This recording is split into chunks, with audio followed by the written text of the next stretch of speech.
Hey everybody, Brad C here. Just wanted to shoot a quick video showing you how I attach my Shockwave blade to my PAK9 pistol.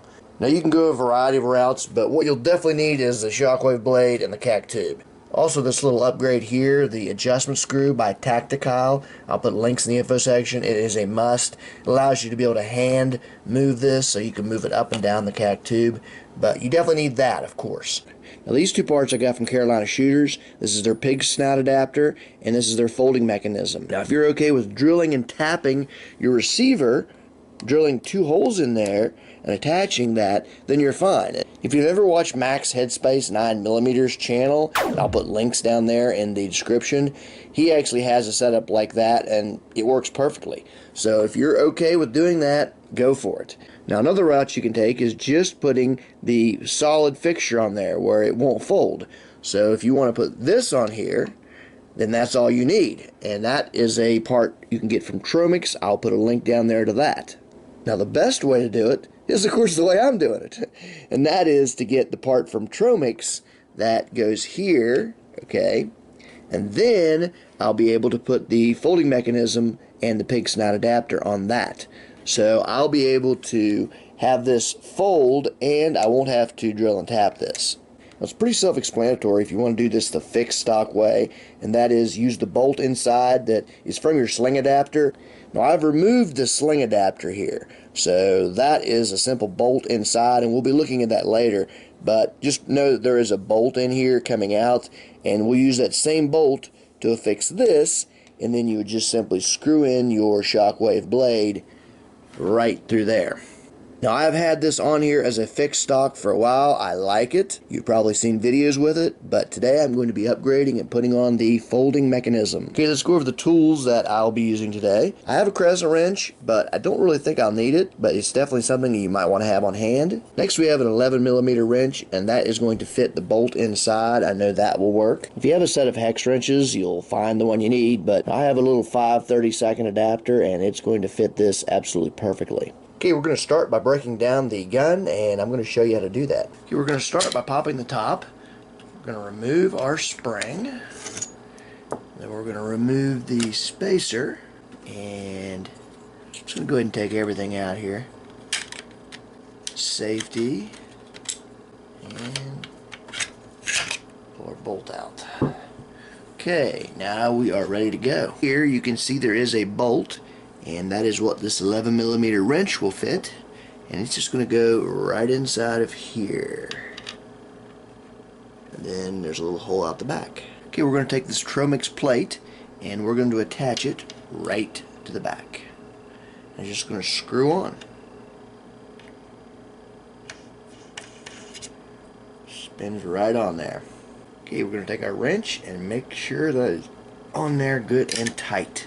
Okay, next up we're going to take our pig snout adapter and our folding mechanism, and we're going to connect those. Now the pig snout adapter has a little part here, you can see the words USA printed on it. That little slot is going to fit right inside of this. So you'll know you got it in there when it's secure and it can just move back and forth. Now you're going to center that and put your 2 screws inside. So we're going to connect these 2 pieces. Okay, you can see the screws are in place and these 2 pieces are together. This is where your safety lever is going to go on this side. Now we want the blade to fold around the other way. We don't want it to come over here and get in the way of our safety. So we're going to put it on like this. This folding mechanism is going to go on just like so. And if you don't know which side this is, notice how the button to release it is down here. And remember, when you want your blade to fold around, you want it to be, it's going to be connected to this pig snout. You want it to be going that way. So that's how it's going to work. So I'm going to go ahead now and put my 2 screws in here, and that will connect the folding mechanism to the Tromix piece here. Okay, you can see I put my 2 screws in here, and let's see if it works. I'm going to push down the button here to release it, spin it right around, and it locks in place. Nice. Now I lied, you actually need one more tool, and that is this little Allen wrench, because there is a screw here that is a tightening screw that in the pig snout adapter you're going to have to screw this out a little bit. So just unscrew it to where it's clear, and because you don't want that to interfere with your threads. And then once you get it on there, then you can screw that back down. It's just a, I guess, that kind of a backup secure tightener. Okay, the last step is to take this CAC tube and just screw it in place. Make sure you don't strip the threads on this. There we go. Should go in there nice and smooth. And once you get this on and you get it in place, now you can cinch up your castle nut. And I don't have one handy, but you'll take a castle nut wrench and tighten this a little bit. I'm just going to hand tighten it for now. Obviously the goal is to get these holes on the very bottom, and I may need to play with that adjustment, but of course we want this as straight as possible. I'm just going to slide on my Shockwave blade. Now I'm going to take this out because I want to look through here and make sure I've got my holes in the right place, and I do. So I'm going to go ahead and tighten that down. Okay, that should work. Let's test it out. Sweet.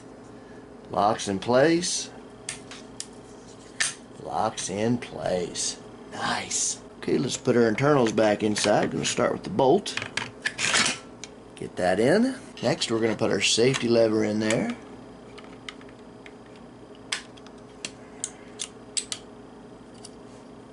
Next, our spacer. Okay, now our spring.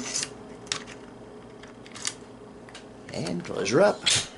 Now the reason you want to swing around to the other side is because there's nothing over here to bother. You know, you could actually fire the gun like this as a pistol with the stock folded. But if you had it around this side, you've got your safety and all this, you know, interference. So no reason to do that. But hey, if you prefer that, I'm sure you could swing it around and do it the opposite. Giving you a little sneak preview into a project I'm working on. Trying to make all of my gun cases covert, or at least as covert as possible. So now, granted, I know this, you know, looks like something that could be valuable is in here, but it doesn't scream of gun. So I'm going to be able to put this folded up inside of this. Now I need to cut my foam. I haven't done that yet, but this is just an old cheap case. I'll give you a little better look at it here. It's kind of a beat up, old looking case. I know I got this for next to nothing. I probably got this in an auction for like $2 if I had to guess, but it's definitely nothing that I went out and bought. You can see here, somebody, this is how it came. I think it was somebody used this to house some sort of a tool or something, but I just flipped this over and I'm going to recut everything and hopefully it will work.